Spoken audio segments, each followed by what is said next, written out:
All right. So a very warm good evening to all of you. We have a packed 1 hour session. I will take you through all the things that we are going to cover today. Obviously, there would be time for question and answer. My suggestion is that if you have a question, ask it then and there. Don't wait till the end. Because what happens is that in the end, um, other people might have questions, and there are so many topics that I want to cover that I might not be able to answer your question. In any case, you can always reach out to me after the session is over. But asking questions in the session is better because everybody learns, right? You learn from others and others learn from you. That's the purpose of having an open forum like this. So very quickly, what we're going to do in the next 60 minutes is I'm going to quickly talk about what I do, what sort of companies I work with, and what role does statistics play in my work. I will also show you the participant profile to give you a sense of what everybody's key expectations are from statistics. What we're going to cover. So there are 5 case studies that I've created. I have already shared it with you over email. And then some questions that get asked very often is Excel enough when you're learning statistics, or do you need something additional? So what is the purpose of using add-ins on Excel, and also what are the alternatives that are available? But this is something we'll talk about later, right? So very quickly about me. Some of you would already know me since we have been connected on LinkedIn. So I run an analytics firm called Havisham Consulting, which has started in February 2019. I've been working on Excel for over 15 years, have authored 20 books. I was a 40 under 40 in 2019 by Analytics Insight. Um, my business is split into two. One is corporate and the other is business schools. Business schools is the top 100, 150 B schools in the country, where I teach and I engage with them for workshops, guest lectures, competitions, and things like that. And for corporate, again, it's split into two. For corporate clients, I do both consulting and training. In terms of corporate clients, I have worked with fairly large companies. So I worked with the big three, the big four investment banking firms, and across multiple sectors. I have trained over 150 different companies in the last 6-7 years that I've been training. My work has been featured in a bunch of places. And in terms of B school engagements, I have, again, engaged with 15 of the IIMs, a bunch of IITs and NITs, and most of the other top B schools in some capacity or the other, right? So that's what I do. In terms of what I work on, the technologies that I work on is predominantly Excel and Power BI, which is about 70% of what I do. Then a little bit of Tableau, which is about 10 to 15%. And the balance 15% is R, Python, JavaScript, TypeScript. So my work is mostly data analytics and not data science, but it's a combination, right? But predominantly I'm a data analyst, not so much of a data scientist, right? Like these are some of the dashboards that I create on Power BI. So these are dynamic dashboards that have been created, right? You can go to my website and have a look at all of this, right? I'll share the links later. I also have a YouTube channel with 520 plus videos in it, which cover a wide assortment of things. So I have 60-second tips on Excel. Then I have uh, longer videos. So I have 2-hour, 3-hour videos, which are from workshops like this one. And I'm sure you will find something that you like. The content is on Excel mostly, PowerPoint, Power BI, and Tableau, and some general videos based on analytics as well, right? Okay, that is out of the way. This is the profile of the participants who are here today. So I can see that 54 people have joined in. You don't have to read everything, even I haven't. Just get a sense of who all are there, right? Who all have shown an interest in statistics, because that will also tell you something. So I can see a bunch of institutes. I can see some chartered accountants, or at least those pursuing their CA. I can also see a couple of firms here. So I can see somebody from EY. I have somebody from Cvent. Then again, a bunch of institutes here. Who else do we have?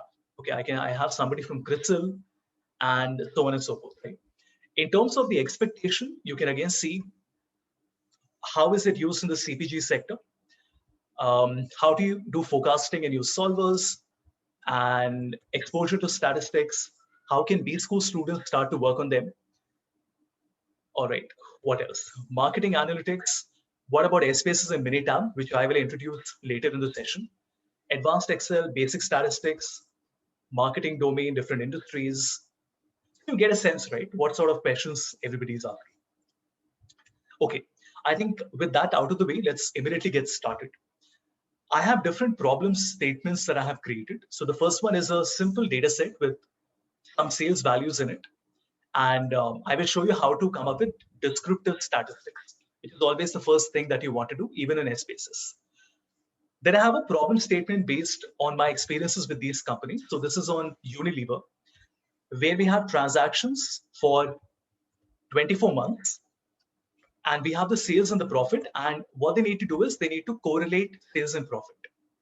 Now, most of you must be thinking, isn't correlation very simple? It is, but I will show you how to make it even more powerful, right?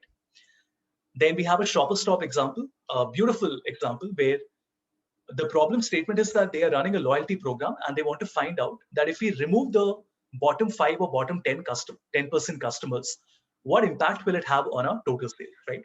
We use percentiles for this. Then we are doing net promoter score, which is something I've done with Amazon earlier to compare different campaigns. GSK is one of my clients. So with GSK, we are looking at the more advertising dollars that you're spending, does it have a positive impact on the sales? So if you're spending more money on advertising, does it also create a positive impact on sales, right? This one, we'll see. If time permits, we'll do it. The Big Bazaar example, otherwise we'll leave it, right? Okay, great. First things first, if you want to do statistics in Excel, there are a bunch of different ways of doing it. Number one, in the data tab, if you notice, let me also turn on my annotation tool so that you can see it clearly. Just a moment. Okay. All right. So if everybody can see in the top right corner, I can click on the data tab and I can click on data analysis, right? Which is in the analysis group. Now, some of you might not have this on your system because you have to enable it. It's a free feature, but you have to enable it for the first time, right?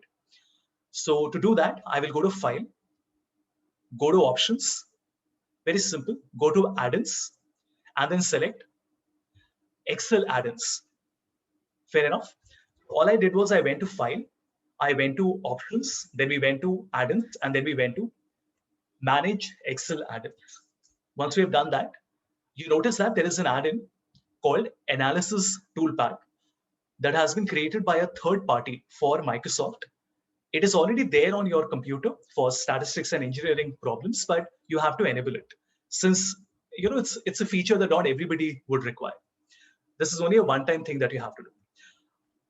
I would request everybody to not do it right now because we don't have that much time. I have already shared the problem with you, so you can always go back and practice. Focus more on the learning and acquiring new skills rather than practicing. You can always do that later.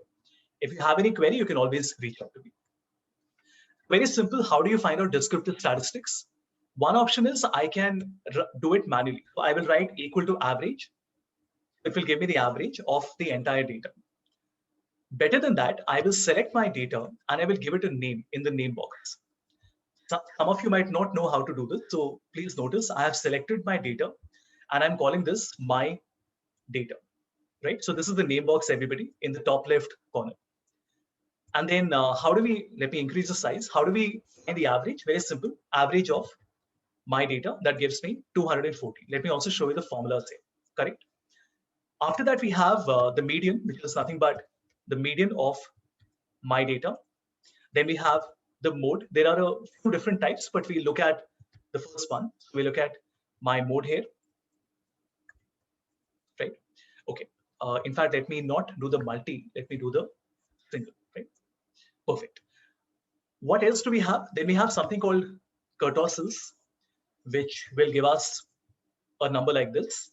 Then we also have something called the skewness, which will give us the skewness. This is basically telling us a distribution of the data and the peak and the spread of the data, like a bell curve, right? Then we also have standard deviation. We have a few different types. So we have standard deviation of population and of sample. I will look at the sample here, and it gives me a standard deviation of 428.28. Then we have many other things. For example, I have my quartiles, I have my percentiles, right? So I'll not get into all of that. Now, how do you do all this in one click? Rather than writing formulas one by one, very simple. All you have to do is to click on data analysis, and then we select descriptive statistics. Also see the other things that are there. So we have analysis of variance, correlation, covariance, descriptive statistics, exponential smoothing for forecasting. We have our F-test, very important. Fourier analysis is not that common. Histogram, moving averages. Then we have random number generators, ranked percentile, regression, sampling, and a few different types of t-test. It's not as detailed as SPSS because there you will have many more options. But for basic users, this is more than enough, right? So I want to select my descriptive statistics. It asks me to select the input. My input is nothing but B6 to B1 of 5. My data is grouped in column.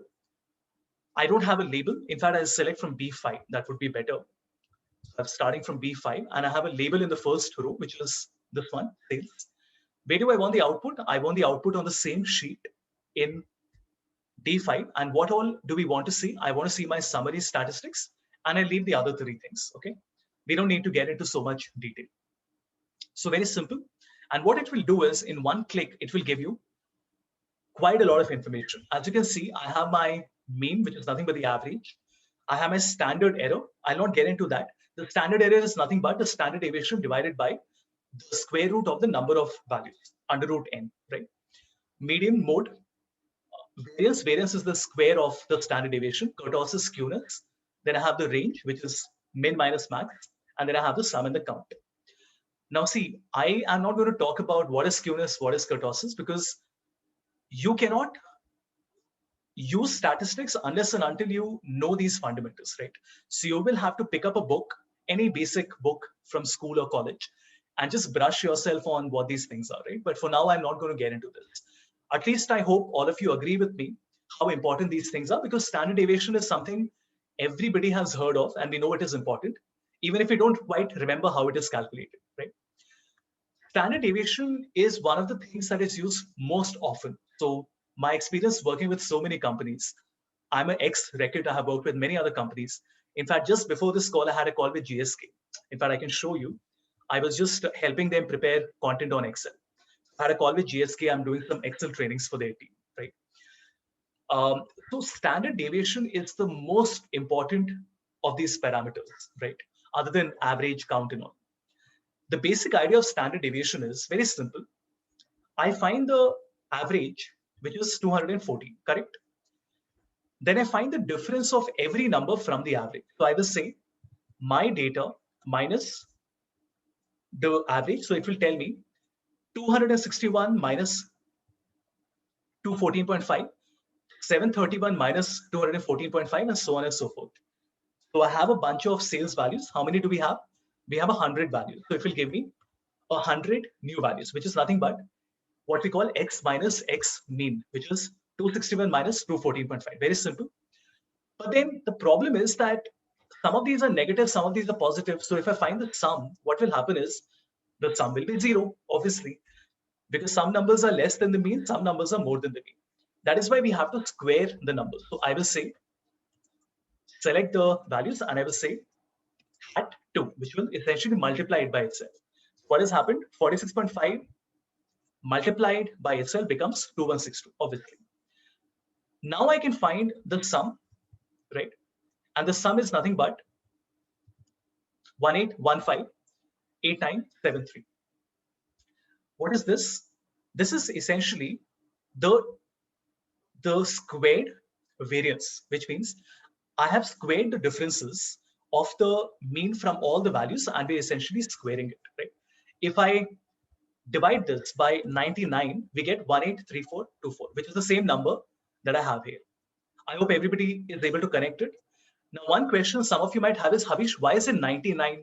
You just told us that we have 100 values, but that's just something we do n minus 1, hence we are doing 99. And if you find the square root of this number, you will get 428, which is nothing but the standard deviation. Make sense? That is the computation. You will never need to do it, but I'm still explaining it because I think you should know, right? Like, It should not happen that you tell somebody, oh, I know how to calculate standard deviation. It is very simple. You can just write STDV and it will give you the number, right? But then what if somebody asks you, what does it mean? Like, is it good? Is it bad? You need to know what this number means, right? And that is what we're going to do in the next example, this Unilever example, right? Okay, maybe not in this one, but maybe in a different one. Any questions so far, anyone?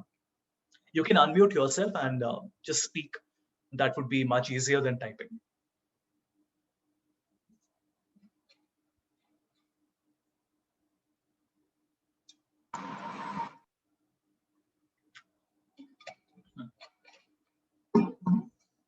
Remember, this is not a classroom. This is not a corporate training. This is an open session. It's an environment which is an open, free environment. There are no silly questions. Even if you have in your mind, if you feel it's a very stupid question, how does it matter? You should still ask it, right? I do it all the time. When I'm sitting with my clients and I have a very silly question which I feel they might laugh at, I don't care.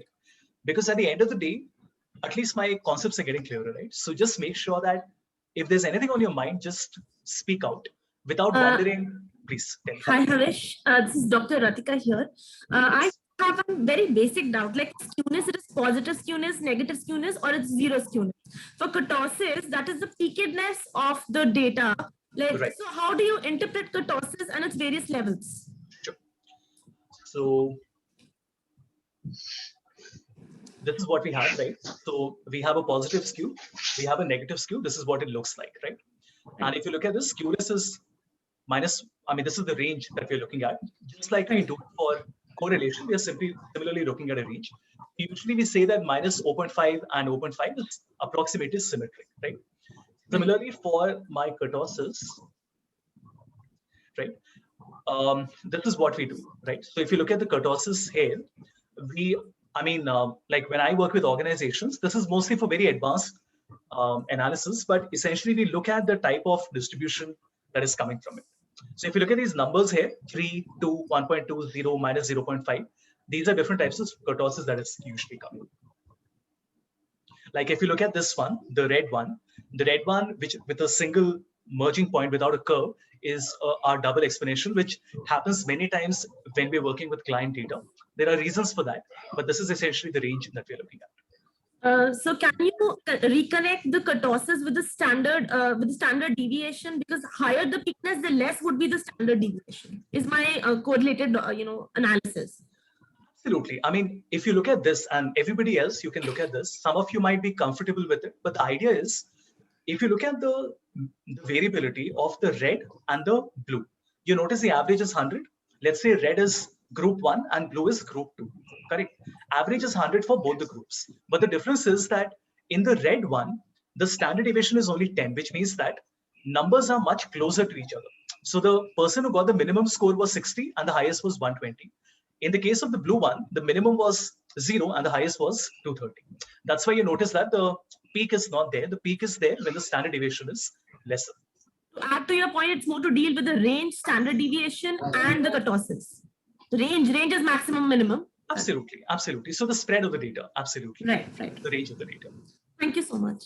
Yeah. Again, I would not even attempt or pretend that I'm an expert on statistics. I'm not. I'm a data analyst. So my understanding of statistics is very practical. Of course, my foundation is very clear.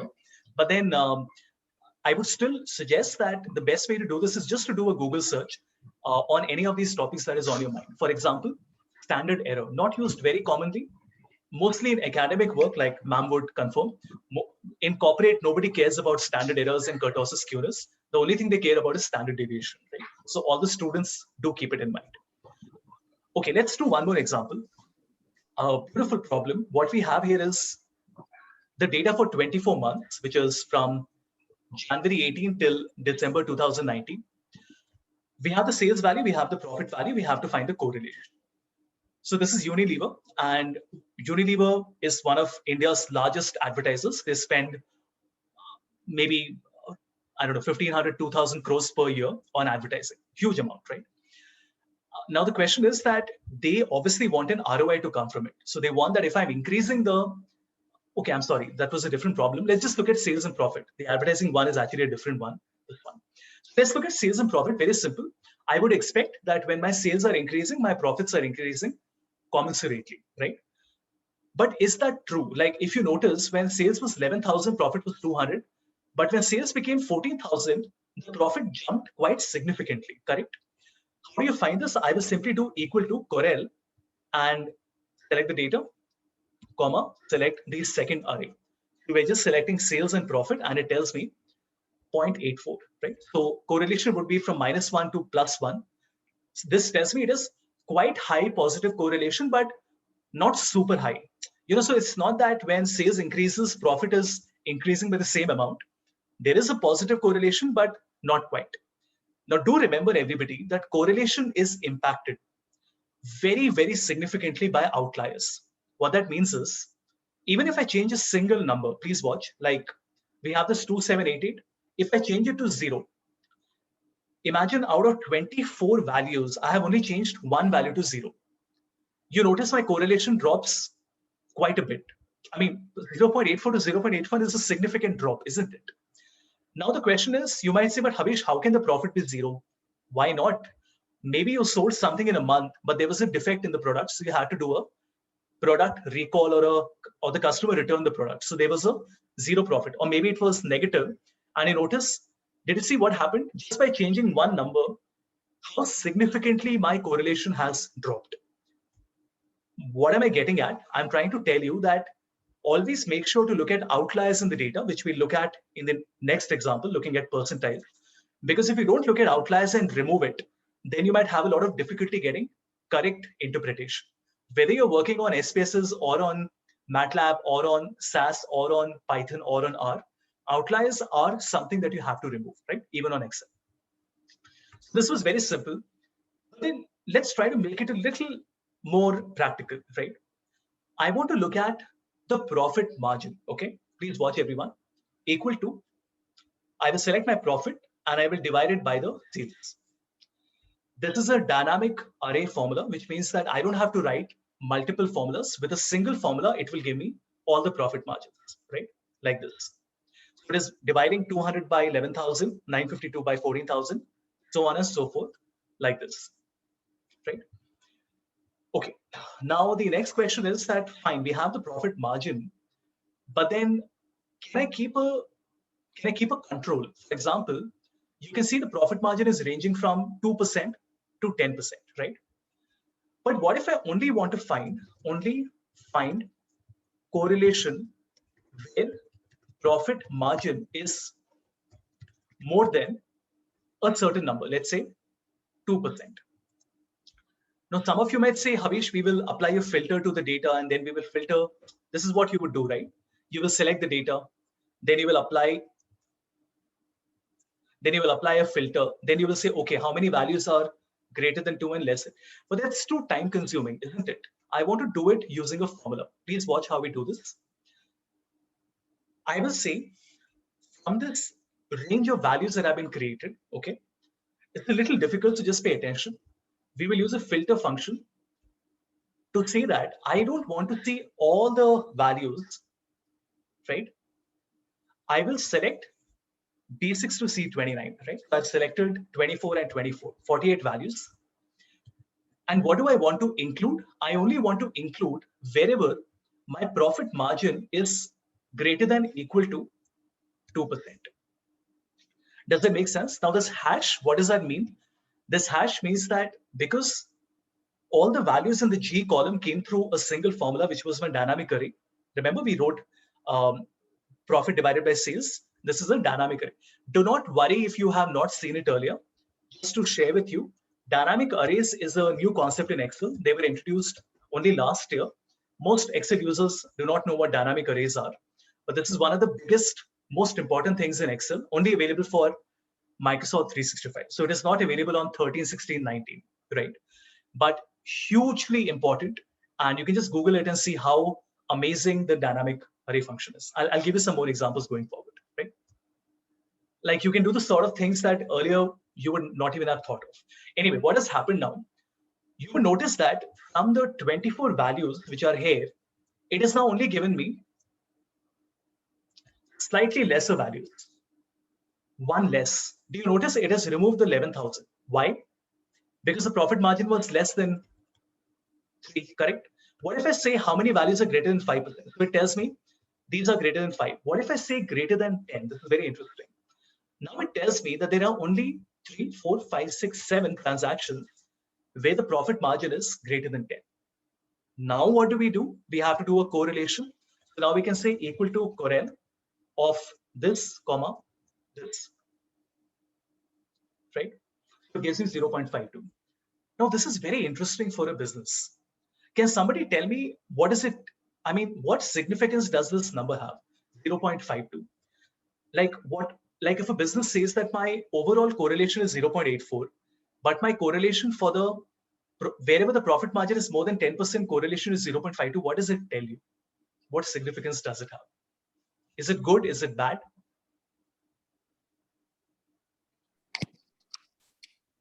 Sir, the lower the correlation, the better it is. No. Why would you want to lower correlation? Tell me something. If you're selling more, would you want the profit to also be more, or would you want the profit to be less? The greater is the correlation, and the better it is because absolutely. See, let's get one thing very clear. In the case of sales and profit, the same. Okay, tell me something. If you say that you're attending more lectures and your grades are also improving, like if the college says I am giving you more lectures, and we would expect that when more lectures are attended, the grades also improve. Obviously, you expect a positive correlation. Otherwise, the moment a student attends more lectures, the grades decrease. That doesn't make any sense. What this tells me is that if you look at the big transactions where the profit margin is high, the correlation is lesser than average, which is not a good sign. I would like the correlation to be much higher, right? Bhavesh, I just want to add one thing to it, like Yes. difference between causation and correlation. So when it is 0.84, it's quite high correlation and causation, whereas when the sales and the profit, the range is different. There are other factors which also impact the correlation between sales and profit, implying causative other factors. So that's my absolutely. So just to put that in a different way, for the benefit of others who probably are not very academically interested, you're looking at more of a business case. What was said was that this correlation will have many other determinants, right? So when we say that this correlation is impacted by many other factors, for example, what was the extent of advertising? What was the extent of sales promotions, right? So do keep it in mind. Obviously, we will not look at this correlation in absence of all the other factors. There would be many other factors that come into play. Okay, but I hope everybody is clear about this dynamic element that I've created, how I have put in a number there. And by changing this number, you notice that my values of filter change and I get the result. Now, what we can also do is, please watch, I can say equal to index, right? And in equal to index, we can say I6 hash. Okay, just watch carefully. In my row number, we will keep it blank. In the column number, we will keep 1. So it gives us only the sales values like this. If we say equal to index again, and we say column number 2, it gives us only this value. So we have separated them. I hope all of you can see where I'm headed with this. What I'm trying to do here, everybody, is that, please watch. We have this value. Let me just increase the size. This is for all the B school students who want to see how spreadsheet models are created. You know, when I work with big fours and big threes, this is how they create advanced calculations, right? So what we want to do here is, in the numerator, we want only the sales value. So I will say index, right, of this value. And then what do we want as the column number? 1. So it only gives me the sales value, correct? But the problem is I have to write the same thing one more time. So I will use a function called let, right? Which will allow me to do a variable declaration, just like programming languages. And in let, we can say that we want to give a name. So we'll just call it my val. And what is my val equal to? My val is equal to my entire filter, right? And then once we have done this, rather than writing the same thing 2 times, we can just write my val 1 time. And then this is the sales value. Actually, it should be the profit divided by 6. So it should be the other way around. It should be my profit, which is the second column, divided by sales, which is the first column. And if you notice, it tells me, what did we want to see? Just hold on. No, first let's understand what is it that we are trying to accomplish. Okay, fair enough. So what we have done here is, I have shown you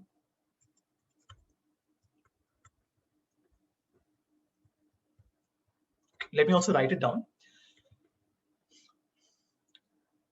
The average profit margin of transactions where profit margin is more than 10%. Does it make sense?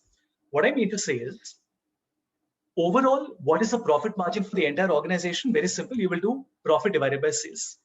But what if I need to find the profit margin only for those transactions where the profit margin is more than 10%? This is what it will allow me to do. So what is it doing? It is first filtering out only those transactions where the profit margin is greater than 10. So it is creating a subset of the data. From the subset of the data, we are first calculating the second column, which is profit, and then we have the sales value there. Right? I will send you this file so you can go back and have a look at it. Also, if you're not able to open this file on your computer because your Excel version might be old, what I suggest is that you should open office.com, right? You can create a free account if you don't want to make a paid account. Just open office.com, go to Excel, and here you notice you will have the function called filter, even with the free account, right? You notice we have the filter function because there is a 90% chance that your Excel that you have on your laptop right now will not have the filter and the let function. But if you go to online, it will have the filter and the let function. Just keep that in mind. Now, why did I do this example?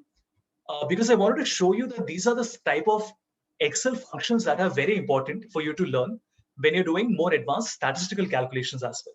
See, calculating standard deviation is not difficult, as you saw. It is more on the lines of how do you do it when you want to create an advanced dynamic dashboard like this. Right? Yeah. Any questions on this? Anybody?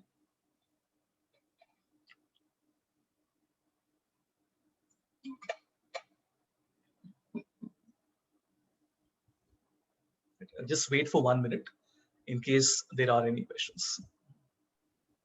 What is the difference between the let command and the if command? No, the if is the conditional statement. It says that if my value is greater than 10, no, if my marks are greater than 40, pass, otherwise fail.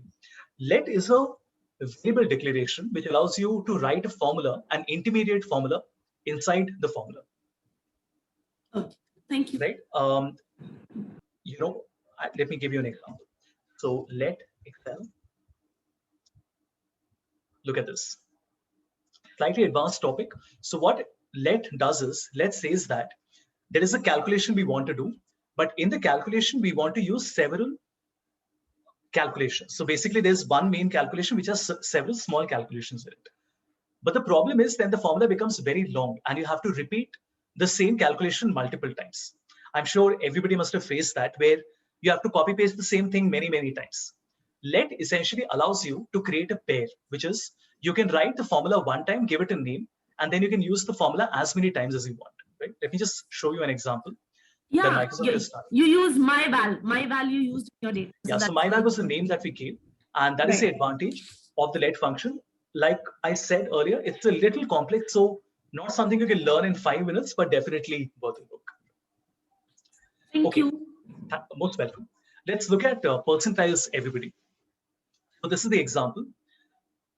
Shoppers Stop has a loyalty program, and what they have realized is that it doesn't really make much sense for them to have all the customers because there are many customers who are not profitable. Try to think about it.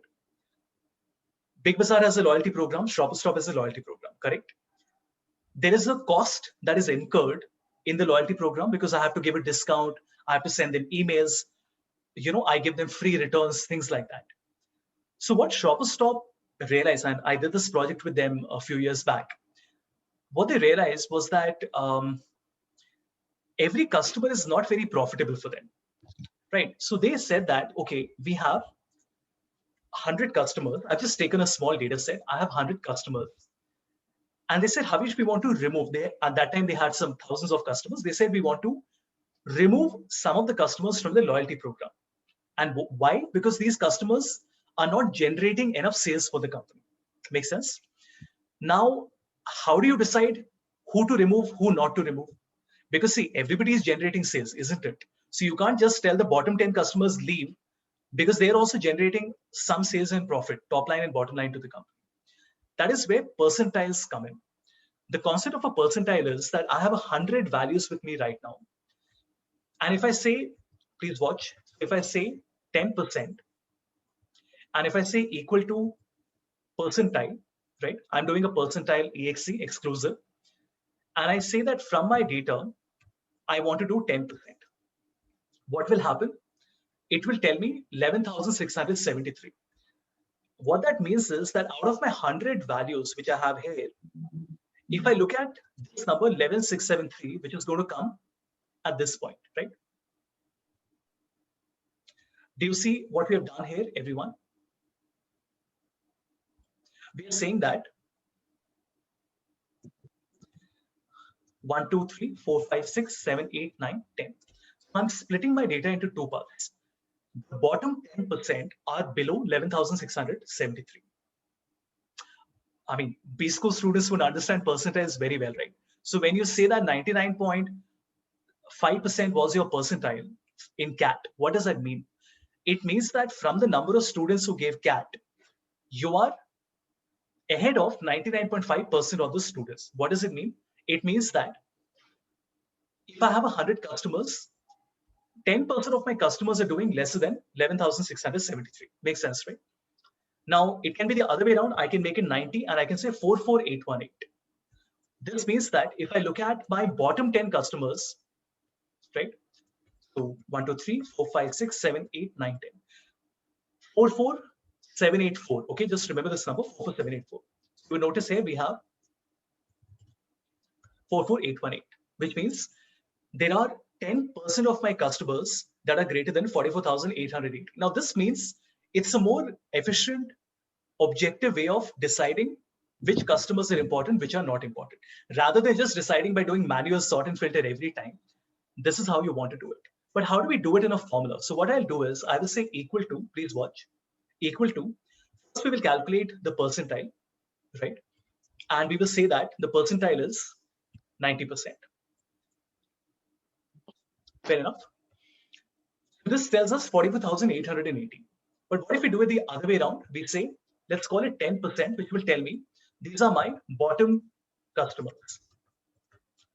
Which means that there are 10 customers that are less than 11,673. I want to remove all these customers from the data. We already know how to do this. We will simply say equal to filter. Now, what do we want to filter? The data. I can give it a name also. So let me just call it my data new. So this means that we can now say that, okay, I want to filter my data new, which has currently 100 transactions in it, but I don't want to see all the transactions. I only want to see those transactions where the value is greater than, so my data new should be greater than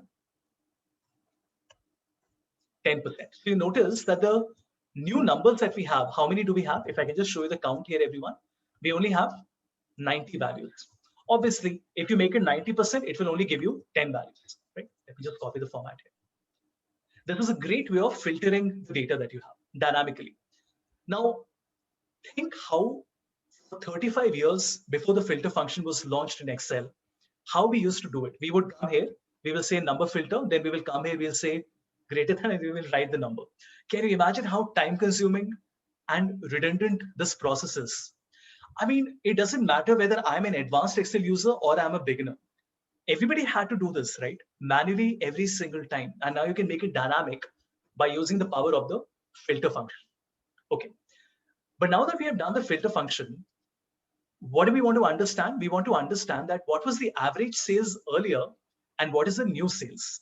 So now if I find the average of the new transactions, it will tell me 30644. And what was the original average? The original average was my data new. It was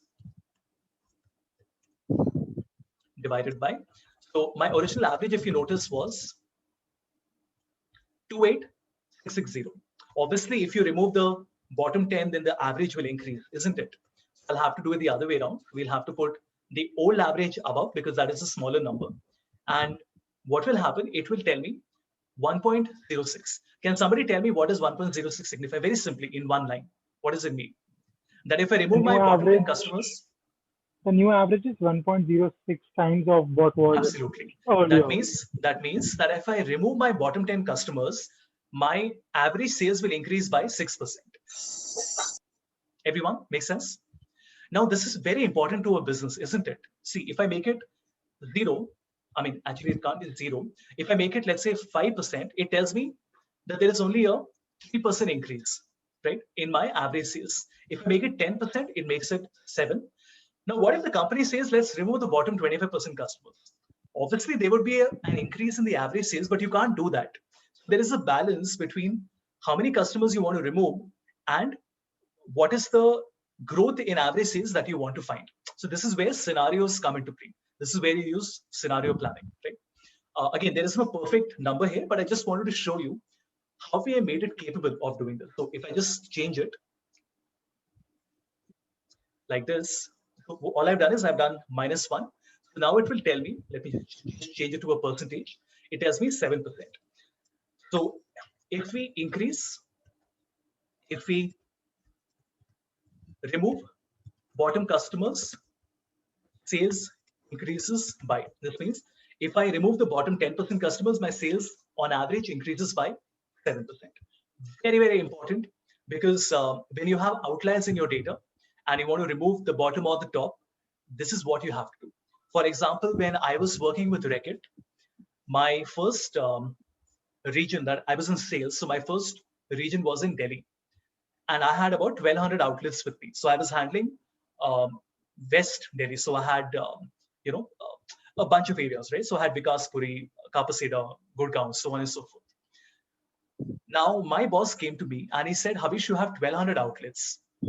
And we have a servicing cost, which means that to service all these outlets, I have to have some vehicles that will go to the outlets. They will, give the products. I have to generate invoices. I have to wait for the payment to come.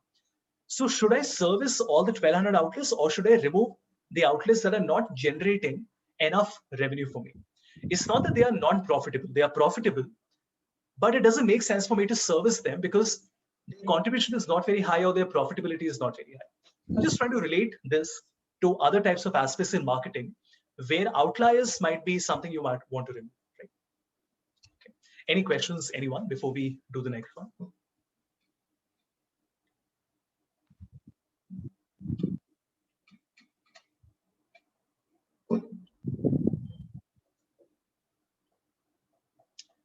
All good? All right. Okay. This is a data set I've taken almost directly from the actual problem that I solved. So Amazon was running 2 campaigns and they wanted to compare the NPS, right? For those of you who don't know what NPS is Net Promoter Score, which is nothing but a question which says, how likely is it, like if I ask you, how likely is it that you would recommend my workshop to other people, right? That is a Net Promoter Score. So you can give me a 0, which is not at all likely, or you will give me a 10, saying extremely likely.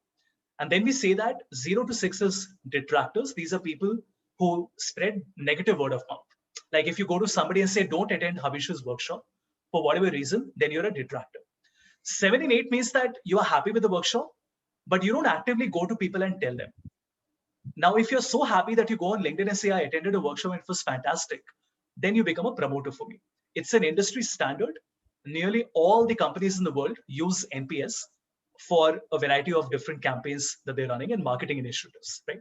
You can Google it and you can find about it. You also have something called CSAT, which is Customer Satisfaction Score. So there is usually a choice between CSAT and NPS. I'm explaining all this not because this is a marketing workshop, but since I'm doing statistics for marketing, it is important for all of you to understand what it is. Now, this new thing that CES and all some people are promoting, but the industry standards are NPS and CSAT, Customer Satisfaction Surveys, right?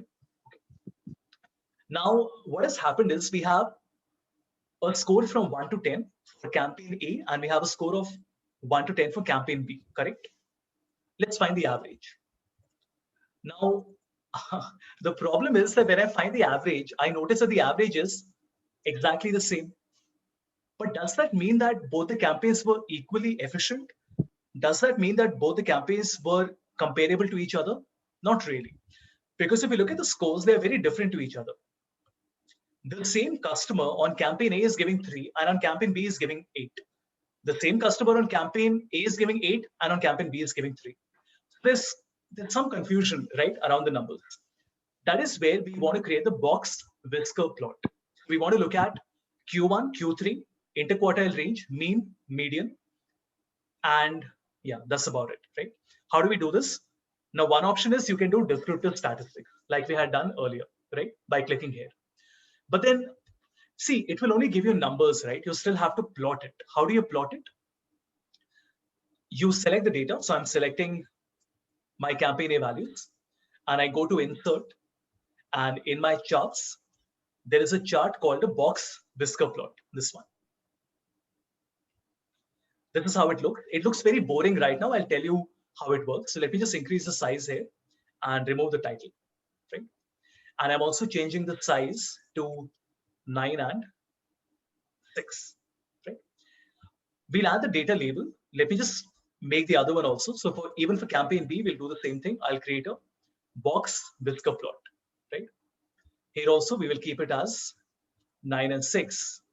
We have the same height and the width for both the campaigns, right? First, let me add the values. I will select data labels. So on chart design, we have chart element and data labels, and I select left. We'll do the same thing. Here also, we will select chart element, data label, and then left.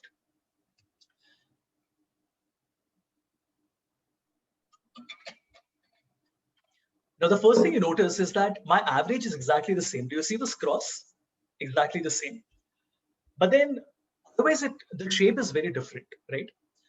And the shape is different because my range is from 0 to 10 in both the cases, obviously. So my minimum is 1, maximum is 10. But you notice that this 7 and the 6 is the median.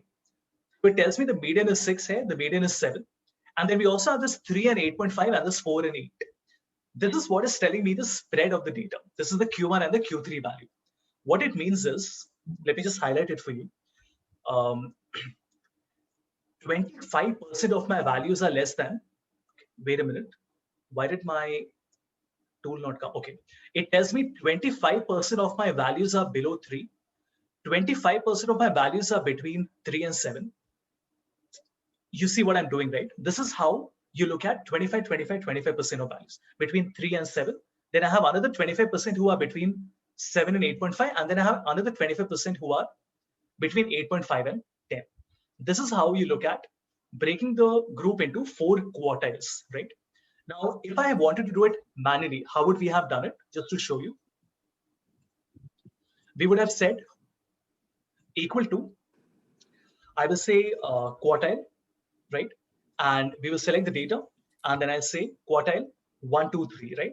So if I say quartile 1, we get 3. Same thing, if I do quartile 2, it is the median, which is 7. And then if I do quartile 3, it gives me 8.5. You see what we are doing, right? Let me also write the formulas here. Now remember, quartile 2 is the same as the median, which means if I say equal to percentile, okay, 50%. What does it mean? 7. Because percentile 50% means breaking the data into 2 parts, midpoint. If I say equal to quartile, and I say quartile, select my data, and I select first quartile or second quartile, which is my 50%, this gives me 7. Median. And if I say the median, it gives me the same thing, right? Just everybody understand that you're actually doing the same thing, right? So quartile and percentile are 2 things in the same pod, right? They're not different from each other. Similarly, you have ways of breaking the data into 100 parts also. So while percentile will break it into 100 parts, you have quartile which will break it into 25%.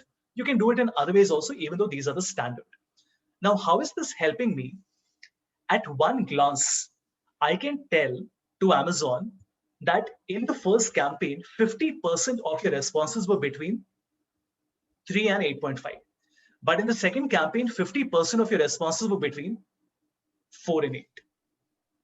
So tell me, which campaign is better? Campaign B or campaign A? It's B. B, right? Why? Because they are more tight. The scores are much closer to each other. In the case of campaign A, what is happening?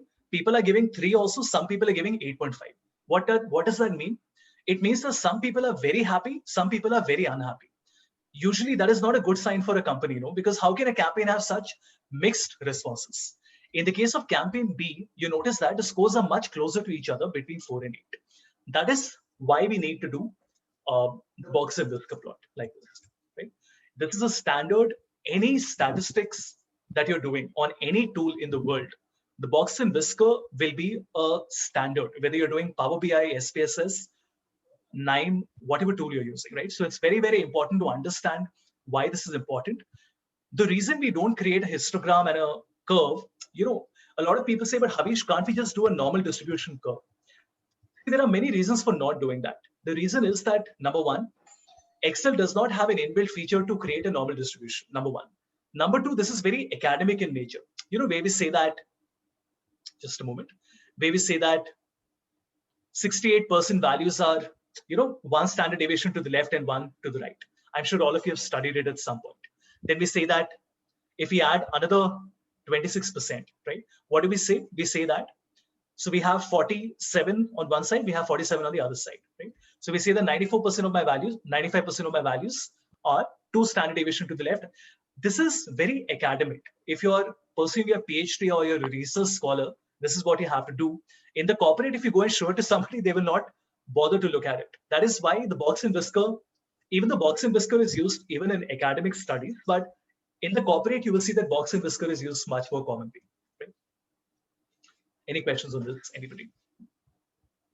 Oh, by the way, we also have outliers here. So if one number was, let's say 56, it would have shown me the outlier as well. Right? Even though these are scores, so you would not expect outliers, but just wanted to show you.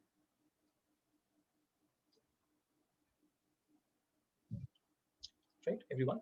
Okay, and let's maybe do one last example on forecasting and regression, right?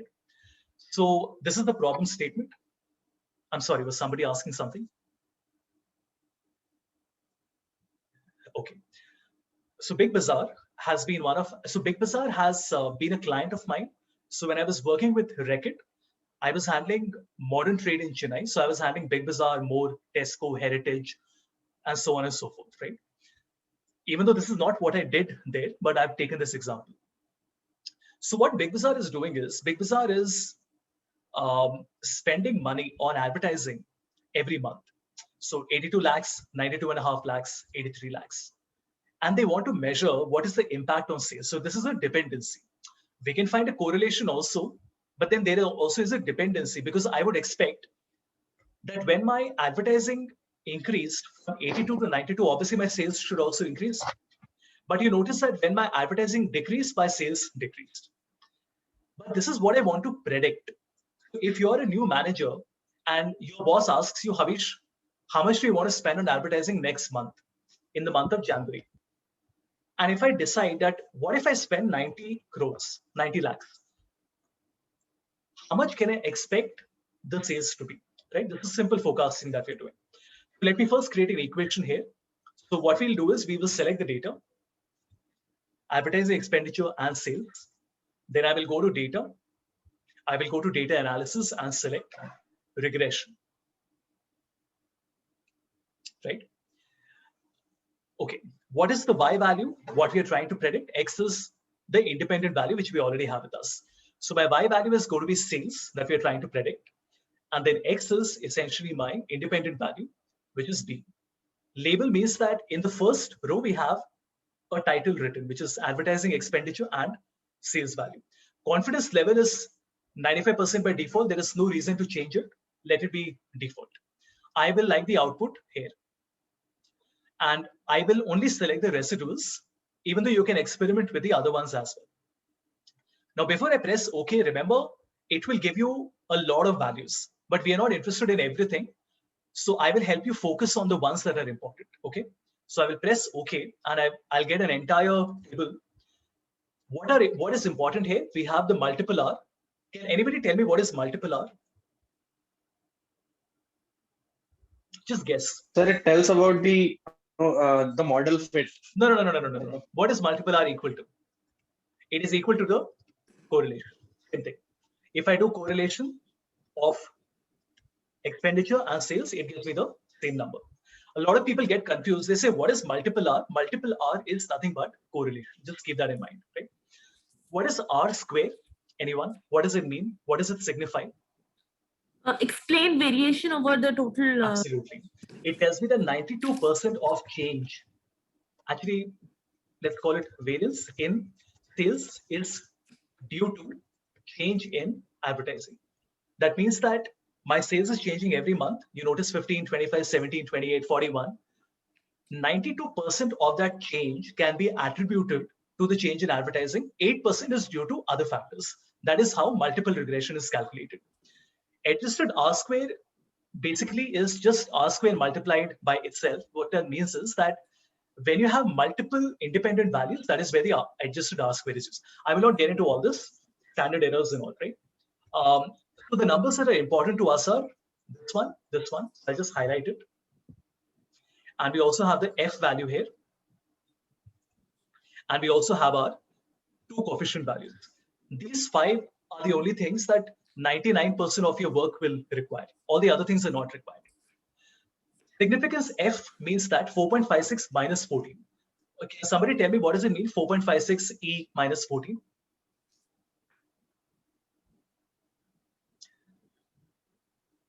How do you interpret this this way of presenting? What does E mean? 10 to the power minus 40. Absolutely. No, Sarthak, not to the power. I'm not sure if that is how we'll represent it. I'll have to think about it. I don't think so. You'll have to check. This is not exponential. What this says is 4.56, and I will go to the left 14 decimal places. Make sense? So when I go 1 decimal place, what will it become? It will become 0.456. When I go 2 decimal places, it will become 0.0456. When I go 3, it will become 0.00. So obviously, minus 14 means a 0 point followed by 13 zeros, then 456. So it's a very small number. Is this number, my question is this number, is this less than 0.05? Absolutely. And that means that this is significant, right? Again, I will not get into details here because this is all statistics. So 0.05 significance, you guys can Google it and find out what is the alpha value 0.05 mean, right? Even in, I don't know how many of you are from finance, but even in finance, this alpha value has a lot of significance, right?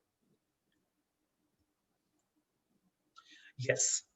So they go with each other, right? So the p value and the alpha value. So we want to find out if this value is less than 0.05. Obviously it is, see, if my regression R square is so high, then obviously this value will be less than 0.05, right?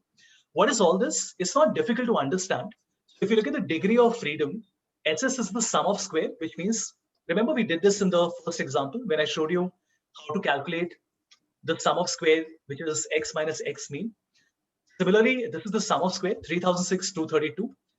This is the mean of square, which means SS divided by degree of freedom, this divided by degree of freedom. And F value is nothing but my mean of square of regression divided by mean of square of residual values.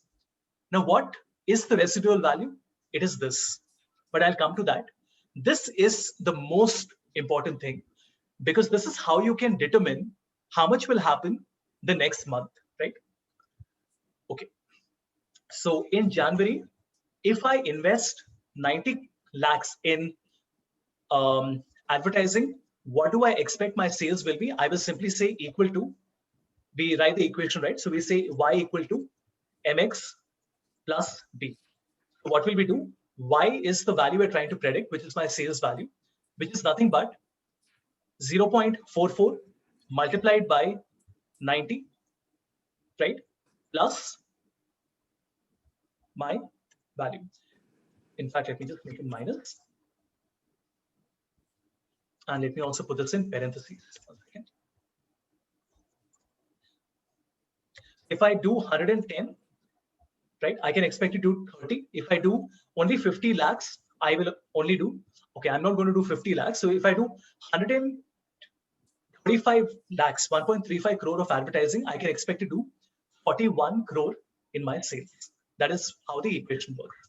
Now, there is a much easier way of doing it, even though this is the correct way of doing it. The easier way of doing it is that you can just take the data. Let me just copy this in a new sheet. And you will have to create a chart. You just go to insert, go to charts, and then just create a scatter chart, which is your XY scatter, this one, right? Now, when you create the XY scatter, right, how do you add a trend line here? You will have to go to chart element, go to trend line, and then add a linear trend line, right? Then you can also go to options on the trend line and say that I want to create a linear trend line where I want to forecast for the next 4 periods, which is 4 months. In fact, let me call it 12 months. And I also want to show the intercept and I want to show the equation, right? And the R squared value. So if you notice, it is telling me exactly what we did earlier. It is telling me my R squared is 0.97, which is this one. I'm not sure why the numbers are a little different, but that's okay. It's basically showing me, one second, give me a moment, everyone. What I'll do is, let me go to my chart design, chart element, and then go to trend line and options, then add a linear trend line here, and then add 12 periods. Oh, I'm sorry, I don't want to set the intercept. I want to show the equation on the chart, right? So everyone, this is the equation, which is nothing but same thing, 0.4416x minus 18.029, which is what we calculated using this. There is a third way of doing it, which I'll not do right now, but I'll just tell you that there is a third way. So one way is you use the analysis toolpath. The second way is that you create a linear trend line on the chart. And the third way is that you can also use the functions that have been given to you, like this. So there is a trend function, there is a linest function. I'll not get into all this right now, but you should know that there are inbuilt functions in Excel that can do this for you. Okay? Great. Any questions, anybody? In the meantime, I'll just share some links with you that might help you, right? So I'll just put it on the chat window. I will send it over email as well, but if you want to note it right now, you can.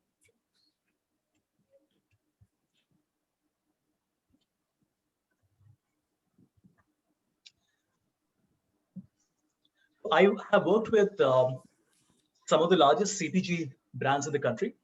And let me tell you that it's at least 80-20. 80% of the work that you do is done with 20% of the things, which is very simple: standard deviation, linear trend line, so on and so forth. You would be surprised to know that Amazon does a lot of its forecasting on Excel. They don't use specialized tools for it. And I know this because I've taught them Excel, right? So I have been to their office in Embassy Tech Village in Bangalore, and I can tell you with confidence that this is how they work. I'm not saying they don't have data scientists and they don't use more specialized tools. Of course they do, but a lot of their work happens on Excel because Excel is very well capable of handling these things as well, right? So that's just, I'm not sharing my opinion. I'm sharing my experiences with you, training organizations like this, right? That's one thing. I would strongly suggest that all of you should first brush up your skills on statistics, because if you don't understand the terminologies, then it's no point. Because even if you create an equation, how will you know how to interpret it? That's very important. The last thing I wanted to talk about was, what are the other alternatives, right? So is Excel enough? Not really. One is that you have some add-ins available, but these are paid add-ins. If you look at Excel Stats add-in, there is one called Excel Stat, which is a very, very powerful tool, but it's paid, right? But this has almost, I mean, everything that you would ever require. It has more than 240 tools in it. And if you look at the number of things that it has, it's absolutely fantastic, right? Even if you are not going to use it, definitely go to the website and have a look at it and see what all it offers, right? So in the basic one, right, you can see how much it is offering. Even things like K-means algorithm and all, everything is there in Excel Stat. But this is paid, okay, $300 per year. Then you have another company called, which has a product called Palisade, right?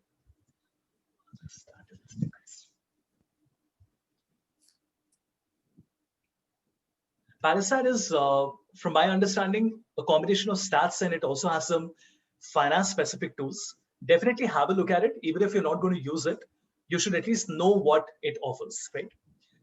Then on Excel, you have some tools available. One, and this is, you have to go to add-in. So you go to insert, then you go to my add-ins, and then you go to the store. And if you type statistics here, you notice that you have some add-ins available. You have different things. You have Excel Stat, the same thing that I showed you earlier. Then you have Excel Miner, and then you have Stat Plus, and so on and so forth. So if you look at the Excel Miner, you notice that it offers you some 19 features, right? Like this. Very similar to what you already have on the analysis toolpack, but slightly better, right? These are web add-ins that are available for you. Okay? But in terms of what are the other alternatives that are available, obviously the big one is SPSS, but SPSS does not have a free version, so you will have to pay for it. And I don't think if you're in the corporate B school students, you don't need to learn SPSS. I can say that very confidently. Unless you're working in hardcore statistics or you're working in marketing research, there is no reason for you to learn SPSS. Makes absolutely zero sense. There is another tool called Nine, which is a data analytics platform. It's a data science platform, which does a little bit of everything. Probably something that you might want to have a look at. And then, of course, Python and R have many, many, many things available where you can learn all these things, right? So I don't even know where to get started, but I think the best thing for you would be to maybe just go to GitHub, create an account, and just type statistics on Python, and you will notice you have 705 repos available. And imagine every repository will have even more examples available in it. So any topic that you want, let's say I want KNN, you just type KNN, Python, and you will have solved examples available on KNN on Python, right? You might have to do a little bit of searching because it's not that the first link will give you what you need, but all of these are free of cost, and these are all solved examples, right? Because GitHub is meant for developers, it's a little difficult in the beginning to understand the environment and the interface and all of that. But I mean, the sooner you start, the better for you, right? Yeah. Happy to take up questions, anybody.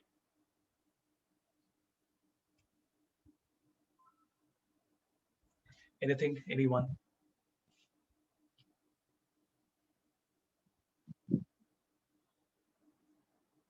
So I have a question. Like, can't we do the last correlation part with a simple variance and a like correlation thing? Let me open it. Which one are you referring to?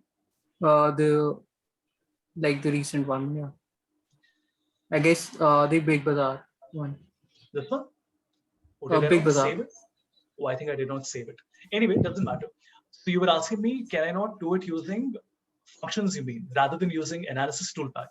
Yeah, can we like directly use like, you know, No, correlation and variance? No. See, what will happen is that when I use the analysis toolpack on my regression, you will notice that I will answer that question about Alteryx. Just give me a moment. Select.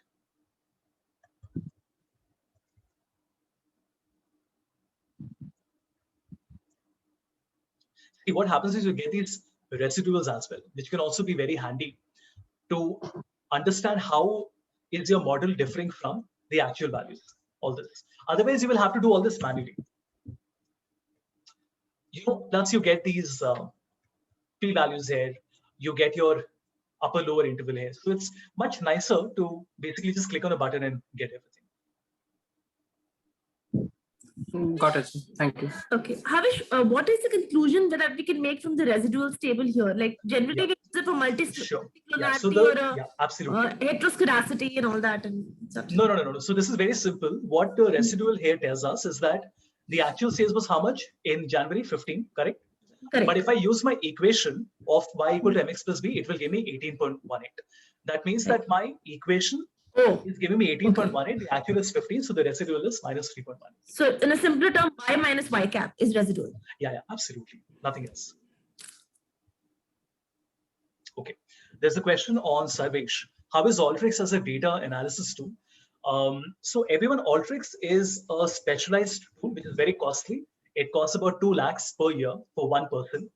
And Alteryx it's not just it's a complete platform. It does data analytics. It's an automation tool. It can do some data science as well, right? It's very hard to explain what all it can do. Just by looking at it, you notice that it has many things in it. Alteryx is not used by a lot of companies because it's very costly. Not everybody can afford it. How it works is that you have to create nodes. Let me just show you how it works. So in Alteryx, you have this, you don't have to write, you can write formulas if you want to, but you just have to connect different steps. Like I have inputted my data. So this is the ETL, this is the data prep, then the blending, then the, the final output that you're creating. And the same thing we can do using KNIME as well, right? KNIME also offers the same thing, everybody. KNIME is free of cost. It's open source. I don't have time to show it to you, but KNIME offers all these things. KNIME has more than I think 2,000, 3,000 nodes available, right? It can do everything from doing big data to linear regression to Alteryx to, everything Alteryx can do, KNIME can also, most of it at least. Right? Students can get a 1-year license. Excellent. Thank you, Sanjay. I wish I was a student as well. I think I should get a student ID from somewhere. Yeah. In terms of Excel, what I recommend is you can look at my website, everyone. I have given the path that you should follow. So for Excel, this is what I recommend, that this is the path that I've given. So you should start with basic Excel data cleaning, date function, VLOOKUP. Then you should go to pivot tables, charts. Then you should do statistics, customer analytics, PBA, and so on and so forth, right? So the entire path has been given. So if you are a finance student or a marketing student, or you're interested in automation work, if you're in IT, then these are the different paths that you can follow. Okay? This is not hardwired that this is the correct way of doing it. This is just based on my experiences teaching at different colleges and training different companies.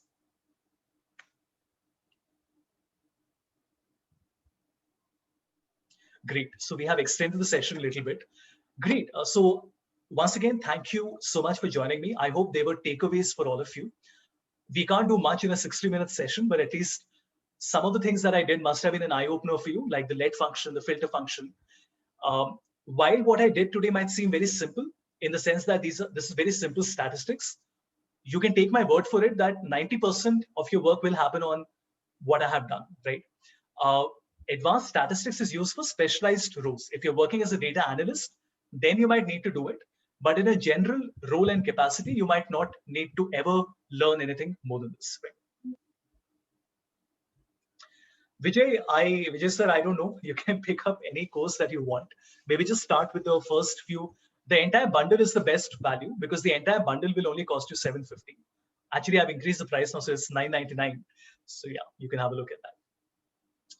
Excellent. I'll be doing some sessions on Python as well, which I'm planning maybe next week. So you can see it on LinkedIn. And if you're interested, look forward to have you join in that as well. Right? Great. Thank you once again, everybody. I will be sharing all the files and the session recording with you in a while. And if you have any queries, you can send me an email or reach out to me on LinkedIn. Right? More than happy to answer any of your queries. Sir, I didn't get the link, sir, on the mail. I'm not sure if the mail ID was like if you have it or not. Could you? I will. No, I'm sure I have it. What is your email ID? Just confirm. Yes, sir. I'll just write it down. Or just ping me on LinkedIn. That would be easier. Sure, sir. Sure, sir. Great. All right. Thank you, everyone. Hope to see you for some other workshops as well. Thanks, Thank you, Thank sir. you so Thank much. you. Thank you. Thank you. Thank you. Thank you.